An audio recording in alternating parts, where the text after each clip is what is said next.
معلوم ہوا کہ کسی دوسرے مرد کا مذاق بنانا یہ بے ادبی ہے۔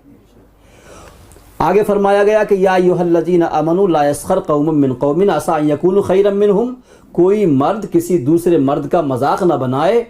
یہ عجب نہیں، تعجب کی بات نہیں کہ تم جس کا مذاق بنا رہے ہو اللہ تبارک و تعالیٰ کی نگاہ میں وہ تم سے بہتر ہو۔ ولا نساء من نساء عسى ان یکن خیرا منہن، اور کوئی عورت کسی دوسری عورت کا مذاق نہ اڑائے، اس کی توہین نہ کرے۔ تعجب کی بات نہیں کہ جس عورت کا مذاق بنایا جا رہا ہے وہ اس عورت سے بہتر ہو۔ ولا نساء من نساء عسى ان یکن خیرا منہن ولا تلمزوا انفسکم، اور ایک دوسرے کے اوپر طعنہ زنی مت کرو، کسی کو طعنے مت دو۔ ولا تنابزوا بالالقاب، اور ایک دوسرے کے برے نام مت رکھو۔ کسی کا اچھا نام ہے آپ اس کا نام بگاڑ رہے ہیں تو یہ ادب کے خلاف ہے۔ اور یہ جو ادب بیان کر رہے ہیں میں صرف جو ہے کہ آپ کے سامنے بیان کر رہا ہوں، یہ کسی مولانا کی بولی نہیں ہے بلکہ اللہ رب العالمین کا فرمان ہے۔ قرآن کریم میں اللہ تبارک و تعالیٰ اپنے بندوں کے لیے یہ ادب بیان فرما رہا ہے۔ اور یہ کون سے ادب ہیں؟ یہ وہ ادب ہیں کہ جو معاشرے کے اندر، سماج کے اندر ہر مسلمان کو ملحوظ رکھنا چاہیے، اس کے اوپر عمل کرنا چاہیے۔ قرآن نے جو یہ ادب بیان فرمائے ہیں، قسم خدا کی اگر ان ادبوں کو ہم ملحوظ رکھیں، اس کے اوپر عمل کریں تو ہمارا معاشرہ ایک محبت اور پیار کی نشانی بن جائے گا، کبھی آپس میں اختلاف انتشار۔ تو فرمایا ولا تنابزوا بالالقاب، آپس میں وہ ایک دوسرے کے برے نام مت رکھو۔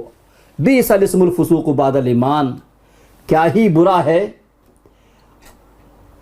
کسی کا نام بگاڑنا، ایمان لانے کے بعد کسی کا نام بگاڑنا، برے نام رکھنا کیا ہی برا کام ہے۔ وَمَن لَّمْ يَتُبْ فَأُولَٰئِكَ هُمُ الظَّالِمُونَ، اور جو اس چیز سے توبہ نہیں کرے گا وہ اللہ تبارک و تعالیٰ کے نزدیک ظالم ہے۔ تو معلوم ہوا کسی دوسرے کا مذاق اڑانا، کسی پر طعنہ زنی کرنا، کسی کا برا نام رکھنا، یہ سب کیا ہے؟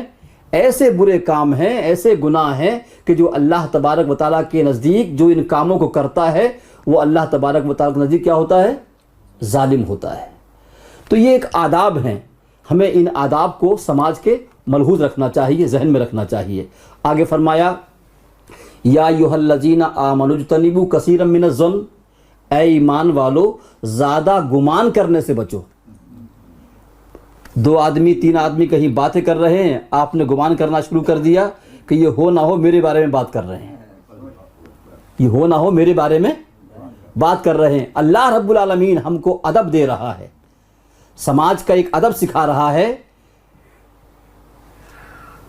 کہ کسی کے بارے میں بدگمانی مت کرو۔ کیوں کہ یا ایھا الذین آمنوا اجتنبوا کثیرا من الظن ان بعض الظن اثم، اے ایمان والو زیادہ گمان مت کرو، اس لیے کہ کبھی کبھی جو ہے بعض گمان جو ہے وہ گناہ ہوتے ہیں۔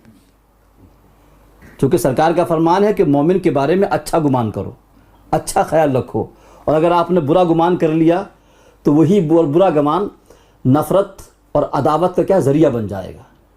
تو اے ایمان والو زیادہ گمان کرنے سے بچو۔ ولا تجسسوا، اور ایک دوسرے کے عیب مت ڈھونڈو، ایک دوسرے کے عیب مت تلاش کرو۔ اگر ہم کسی کے عیب تلاش کرتے ہیں تو یہ ادب کے خلاف ہے، اور اللہ تبارک و تعالیٰ نے قرآن کریم میں اس سے منع فرمایا ہے۔ چونکہ اللہ تبارک و تعالیٰ ستار ہے، وہ عیبوں کو چھپاتا ہے، اور وہ چاہتا یہ ہے کہ جس طرح میں بندوں کے عیب چھپاتا ہوں یہ مسلمان بھی آپس میں ایک دوسرے کے عیب چھپائیں۔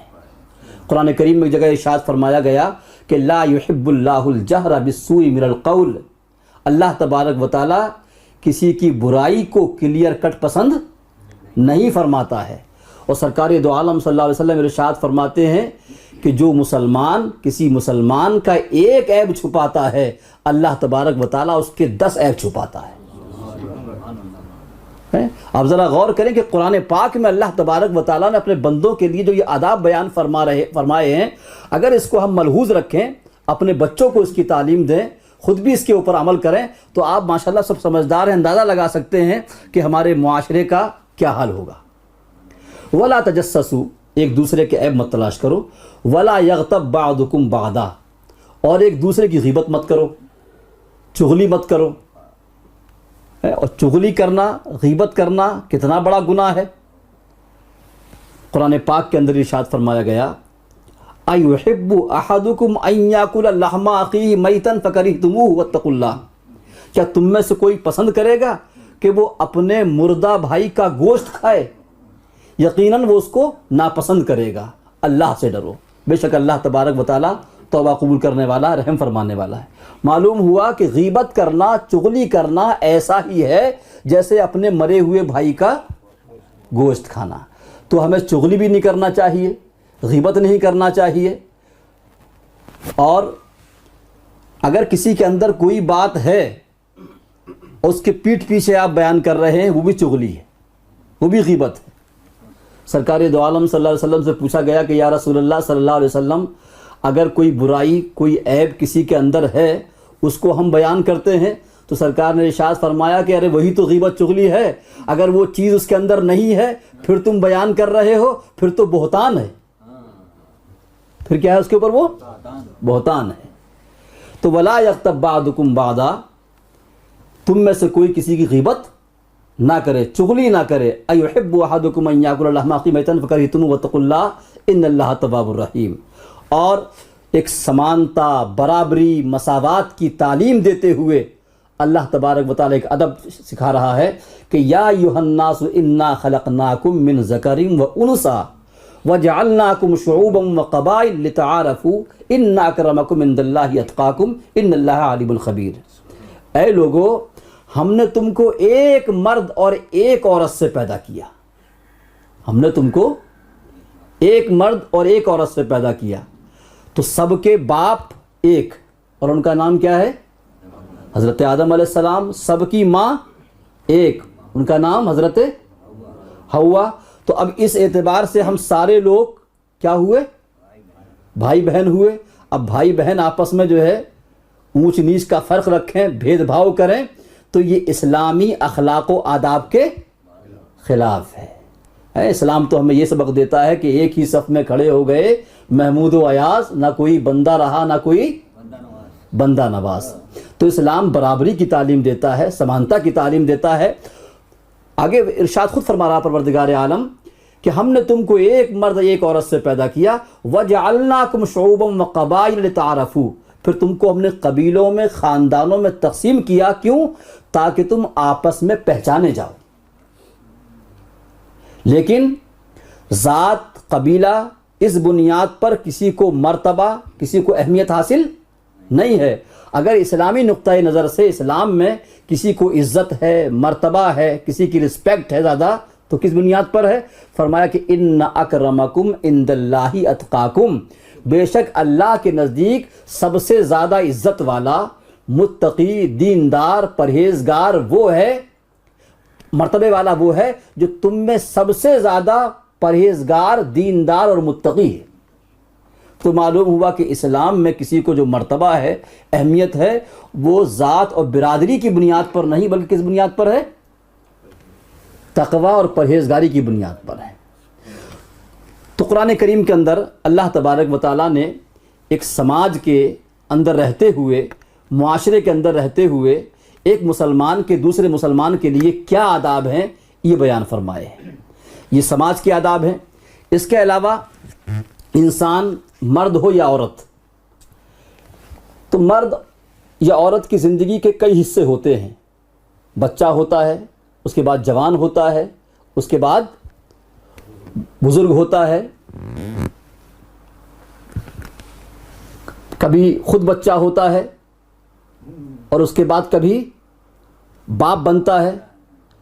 تو چاہے باپ ہو، بچہ ہو، جوان ہو، مرد ہو، عورت ہو، انسان کی زندگی کا کوئی گوشہ، کوئی پہلو ایسا نہیں ہے جس کے تعلق سے اسلام نے آداب نہ بیان فرمائے ہو۔ قرآن کریم کے اندر بڑی تفصیل کے ساتھ سب کے احکام، آداب بیان فرمائے ہیں۔ ہم سب سے پہلے مختصر طور پر ماں باپ کا بہت بڑا مرتبہ ہوتا ہے۔ اگر ہمارے ماں باپ زندہ ہیں تو دعا کریں کہ اللہ تبارک و تعالیٰ ان کی عمر میں خیر و برکت پیدا فرمائے۔ تو ماں باپ کے لیے کیا آداب ہیں، اولاد کو کس طریقے سے ماں باپ کا ادب کرنا چاہیے، اس کے بارے میں قرآن کریم کے اندر ارشاد فرمایا گیا کہ وَلَا تَقُلْ لَهُمَا اُف۔ اولاد کے لیے ماں باپ کا ادب یہ ہے کہ ان کے سامنے اف بھی نہ کرے۔ کیا نہ کرے؟ اف بھی نہ کرے۔ وَلَا تَقُلْ لَهُمَا اُف وَلَا تَنْهَرْهُمَا، چاہے وہ کیسی بھی بات کریں، کچھ بھی کریں، لیکن ماں باپ کو کسی بھی حالت میں جھڑکنا نہیں چاہیے۔ وَقُلْ لَهُمَا قَوْلًا كَرِيمًا، اللہ تبارک و تعالیٰ ماں باپ کے لیے اولاد کو ادب سکھا رہا، فرما رہا ہے کہ جب بھی ان سے بات کرے تو نرمی کے ساتھ کرے، محبت کے ساتھ بات کرے، اس طرح بات کرے کہ ماں باپ کو تکلیف نہ پہنچے۔ اور ماں باپ کے آداب قرآن کریم کے اندر، حدیث پاک کے اندر اتنی کثرت سے بیان فرمائے گئے ہیں، اور کہیں ڈرایا گیا ہے اور کہیں خوشخبری سنائی گئی ہے۔ ماں باپ اللہ کی ایک ایسی عظیم نعمت ہے، ایسی عظیم نعمت ہے کہ سرکار دو عالم صلی اللہ علیہ وسلم نے ارشاد فرمایا کہ جس سے ماں باپ راضی اس سے اللہ راضی، اور جس سے ماں باپ ناراض اس سے اللہ ناراض۔ اور حدیث شریف میں فرمایا گیا کہ جو بڑے بڑے کبیرہ گناہ ہیں، بڑے بڑے گناہ ہیں، ان کبیرہ گناہوں میں ایک گناہ ہے اللہ کے ساتھ کسی کو شریک کرنا۔ کیا ہے یہ؟ بہت بڑا گناہ ہے۔ کسی کو قتل کرنا، یہ کیا ہے؟ بہت بڑا گناہ ہے۔ اور اسی طریقے سے ماں باپ کی نافرمانی کرنا، یہ بھی بہت بڑا گناہ ہے۔ اگر آپ لاکھ عبادت کرتے رہیں، لاکھ روزے رکھتے رہیں، اچھے کام کرتے رہیں، لیکن اگر آپ کے ماں باپ آپ سے خوش نہیں ہیں، ماں باپ راضی نہیں ہیں، تو قسم خدا کی وہ عبادت آپ کی بارگاہ خداوندی میں قبول نہیں ہوگی، چونکہ ماں باپ کا اللہ تبارک و تعالیٰ نے وہ مقام، اور یہ ماں باپ اللہ کی وہ نعمت ہیں، وہ رحمت ہیں، ان کا وہ ادب اللہ نے بچوں کو سکھایا ہے، ہمیں سکھایا ہے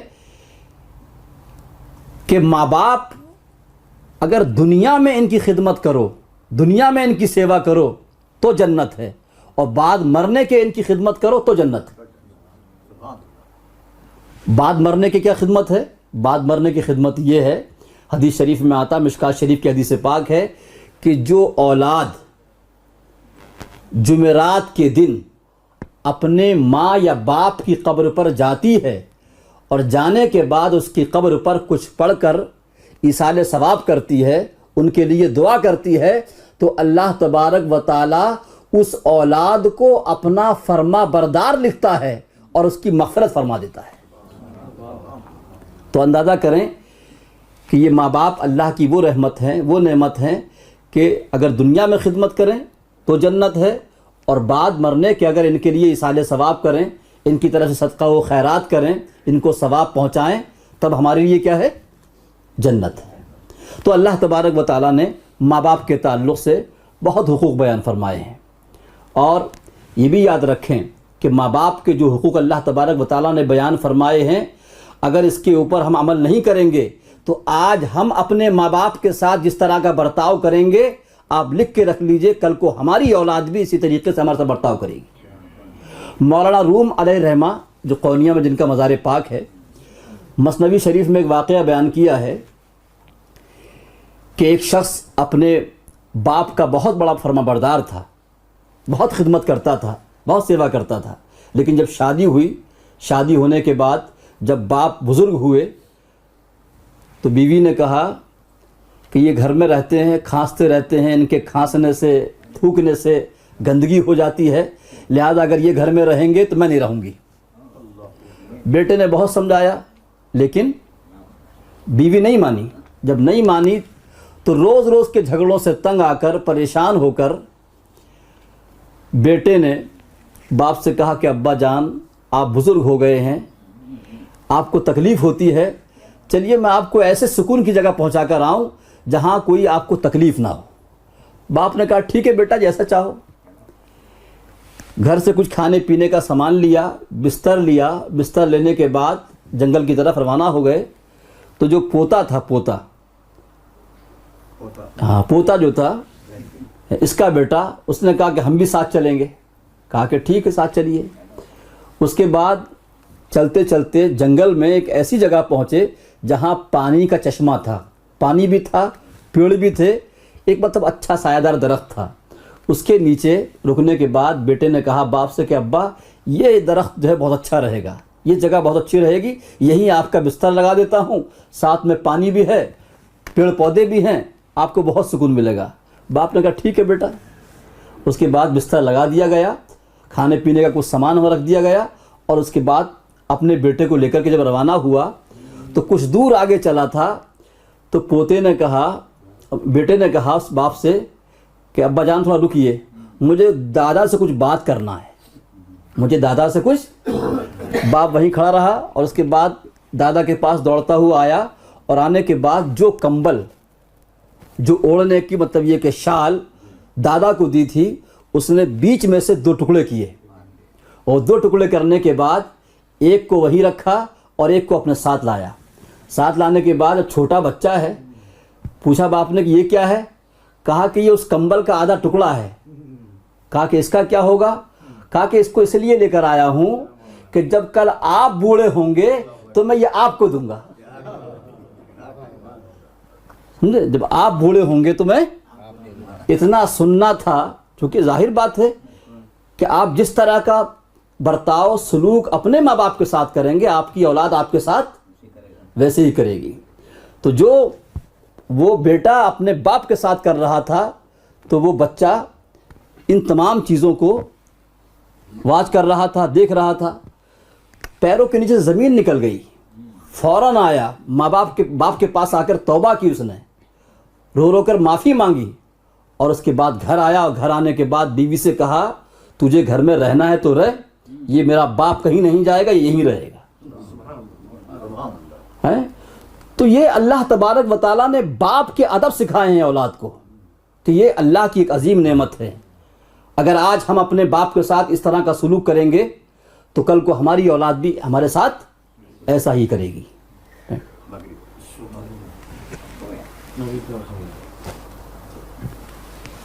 انشاءاللہ ٹائم ایسا رکھیں، چونکہ آج تو ٹائم کم تھا.